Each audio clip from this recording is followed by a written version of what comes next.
দুনিয়াটা হলো আখেরাতের বাজার, তাই না? আমরা আখেরাতের বাজার করার জন্য, সওদা করার জন্য দুনিয়ায় এসেছি। ধরেন আপনি বাজারে গেছেন, দামি ব্যাগ নিয়েছেন, শক্তিশালী ব্যাগ, বেগুন কিনলেন, পটল কিনলেন, আলু কিনলেন, আরো যত খাবার খাদ্য আছে সাধ্য মতো আপনি কিনলেন। সবগুলো কিনে ব্যাগের মধ্যে বললেন, আপনার ব্যাগের দোষ একটাই, খালি তলা নাই। দোষ কয়টা? একটা, কি নাই? তলা নাই। তাহলে কয়টা খাদ্য বাড়িতে আসবে? তাহলে আপনি বলেন, যে লোকটা সালাত আদায় করে না, ও সারা জীবন একটা নেকি পেয়েছে? কথা কি বোঝেন?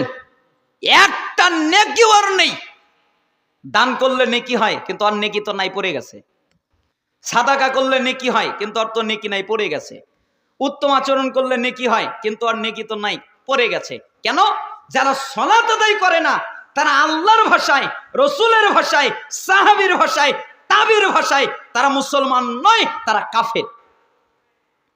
দলিল আপনাদের তো জানা কথা, আমি স্মরণ করিয়ে দেই। সূরা তাওবা 5 নম্বর আয়াত, সূরা তাওবা 11 নম্বর আয়াত। আর মুসলিমের হাদিস 82, ইন্না বাইনার রাজুল ওয়া বাইনাশ শিরক ওয়াল কুফর তারকু বা তারকাস সালাত। নিশ্চয় একটা কাফের, একটা মুশরিক আর ঈমানদার, এদের মধ্যে পার্থক্য নামাজ। যারা সালাত আদায় করে ওরা ঈমানদার, যারা সালাত আদায় করে না ওরা কাফের, ওরা মুশরিক। তিরমিজি 2618 নম্বর হাদিস, বাইনাল কুফরি ওয়াল ঈমান তারকুস সালাত। একটা ঈমানদার আর একটা কাফের, এদের মধ্যে পার্থক্য নামাজ। যারা ঈমানদার তারা নামাজ আদায় করে, যারা কাফের তারা নামাজ আদায় করে না। তিরমিজি 2621 নম্বর হাদিস, আল আহদুল্লাযী বাইনানা ওয়া বাইনাহুমুস সালাহ ফামান তারাকাহা ফাকাদ কাফার। আমাদের মধ্যে আর তাদের মধ্যে পার্থক্য, আমরা যারা ঈমানদার তারা নামাজ পড়ি, ওরা যারা কাফের ওরা নামাজ পড়ে না। ইবনে মাজাহ 1080 নম্বর হাদিস, লাইসা বাইনাল আবদি ওয়াশ শিরকি ইল্লা তারকুস সালাহ ফাইজা তারাকাহা ফাকাদ আশরাক। আমাদের মধ্যে, কাফেরের মধ্যে, মুশরিকের মধ্যে পার্থক্য নামাজ। যেই ব্যক্তি নামাজ ছেড়ে দিল ফাকাদ আশরাক, ওই ব্যক্তি শিরক করলো। তার মানে নামাজ ছেড়ে দেওয়া মানে কি করা? শিরক করা। এই রাসূলের 4টা হাদিস দ্বারা প্রমাণিত হয়, যারা সালাত আদায় করে না তারা মুসলমান নয়। পরবর্তী প্রজন্ম সাহাবী আবু দারদা রাদিয়াল্লাহু আনহু, আব্দুল্লাহ ইবনে মাসউদ রাদিয়াল্লাহু আনহু, তিনি বলেন, মান তারাকাস সালাহ ফালা দীন লাহু। যারা সালাত আদায় করে না এদের কোনো দিন নেই, এদের কোনো ধর্ম নেই। আলী রাদিয়াল্লাহু আনহু বলেন, মাল্লাম ইউসাল্লি ফাহুয়া কাফিরুন। যারা সালাত আদায় করে না এরা কাফের।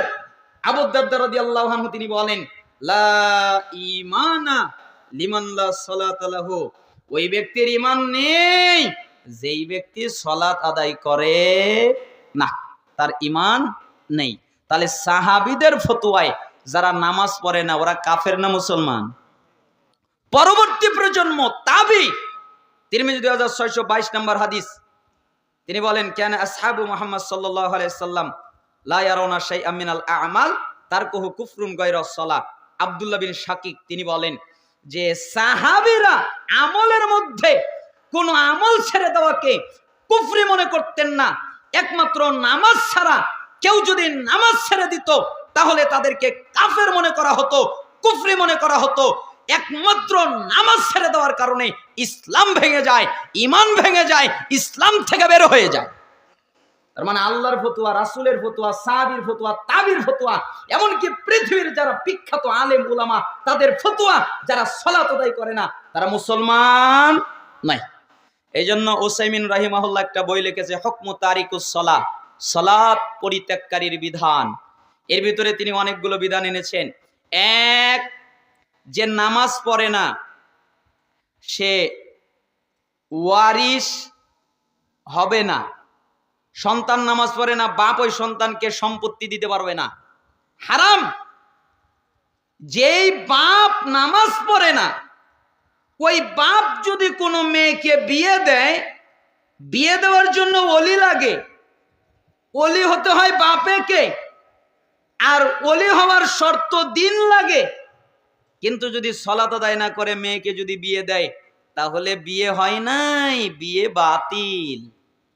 এমনকি স্বামী সলাত আদায় করে, স্ত্রী সলাত আদায় করে না, স্ত্রী সলাত আদায় করে, স্বামী সলাত আদায় করে না, তাহলে তাদের বিবাহ বিচ্ছিন্ন হয়ে যায়, তাদের বিয়ে বাতিল হয়ে যায়। সালাফরা বলেন যে এটাকে বলা হয় অটো তালাক, মানে এমনিই তালাক। এখানে বলতে হয় না 1 তালাক 2 তালাক, এটা বলতে হয় না। শুধু সলাত একজন ত্যাগ করলে অটোমেটিক তালাক হয়ে যায়। দলিল সূরা মুমতাহিনা আয়াত নাম্বার 10। কেউ যদি সলাত আদায় না করে, খবরদার, তাকে গোসল দেওয়া জায়েজ নেই, আর কোনো গোসল নেই। কেউ যদি সালাত আদায় না করে, ওকে উত্তম পোশাক পরিধান করানো জায়েজ নেই। কেউ যদি সালাত আদায় না করে, ওর জানাজা পড়া জায়েজ নেই। কেন? যারা জানাজা পড়বে তারা গুনাহগার হবে। মুহাম্মদ সাল্লাল্লাহু আলাইহি সাল্লাম মায়ের জন্য দোয়া করতে পারে না।